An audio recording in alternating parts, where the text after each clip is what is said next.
Hello everyone, geography channel में आप सभी का स्वागत। एस्किमो जनजाति पर यह फोर्थ और लास्ट वीडियो है।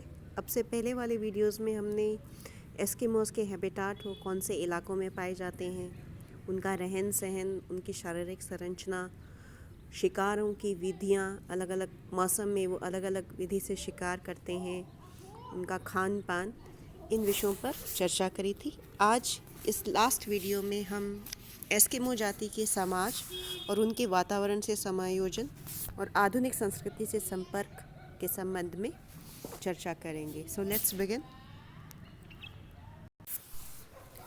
एस्किमो एक पितृवंशीय समाज है जिसमें सबसे अधिक आयु के पुरुष को सर्वाधिक सम्मान दिया जाता है।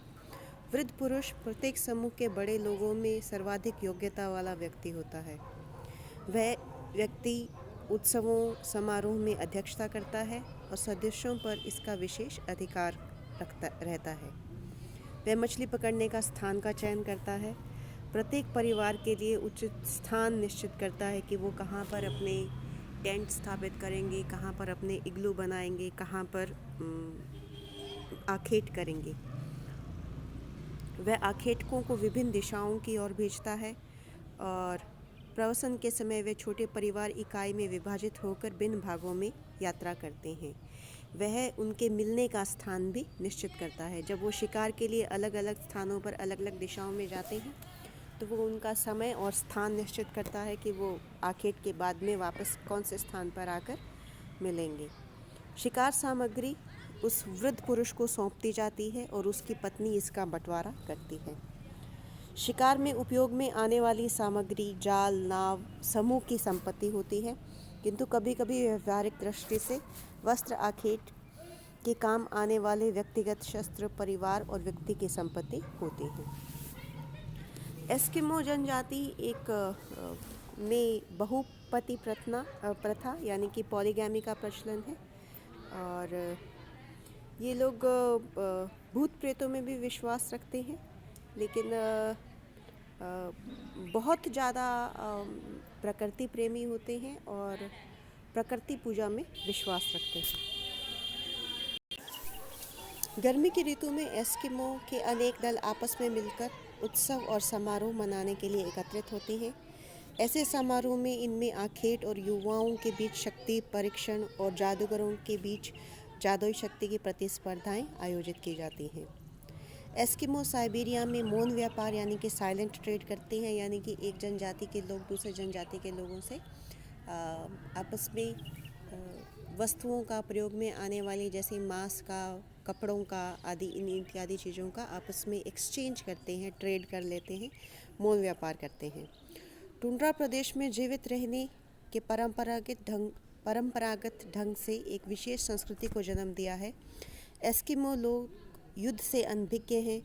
अन्य लोगों की अपेक्षा इनके जीवन में संघर्ष बहुत अधिक रहता है।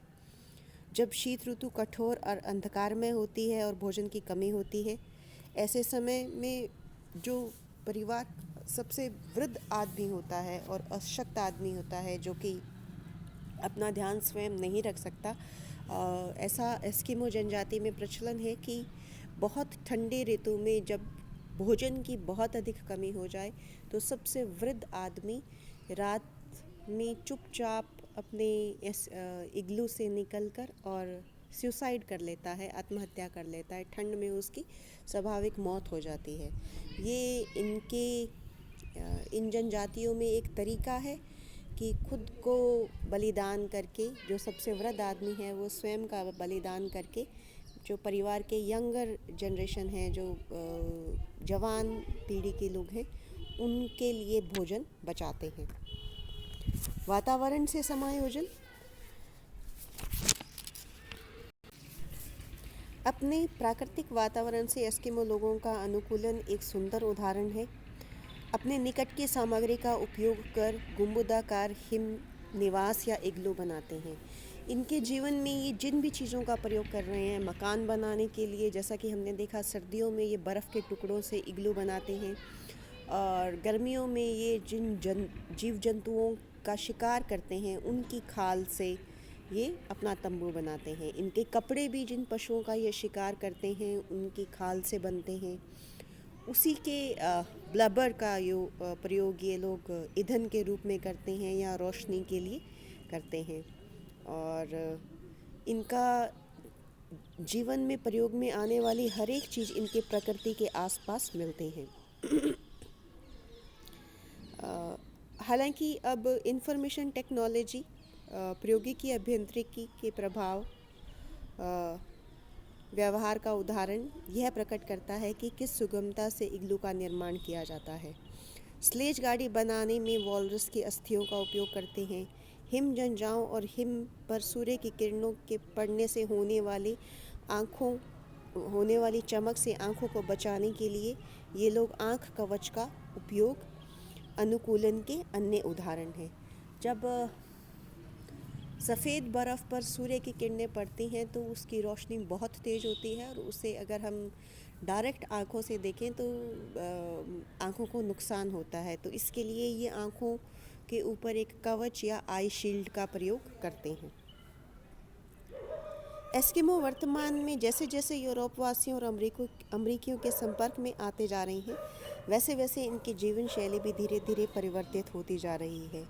इनकी परंपरागत जीवन शैली तीव्रता से बदल रही है। ये लोग भरण पोषण अर्थव्यवस्था से तंग आने लगे हैं और अब व्यापार करने लगे हैं। अपनी आवश्यकताओं से अधिक ये लोग पशुओं की खाल का उत्पादन करते हैं।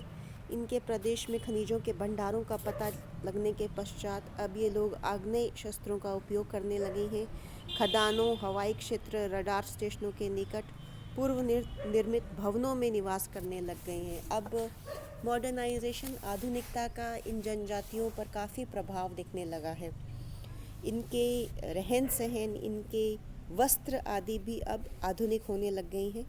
यद्यपि इनका जीवन परिवर्तित हो रहा है, फिर भी आर्कटिक प्रदेश में भौतिक वातावरण की भूमिका असाधारण रूप से महत्वपूर्ण है। इसके साथ ही ये टॉपिक एस्किमो जनजाति यहाँ पे समाप्त होता है। Thank you.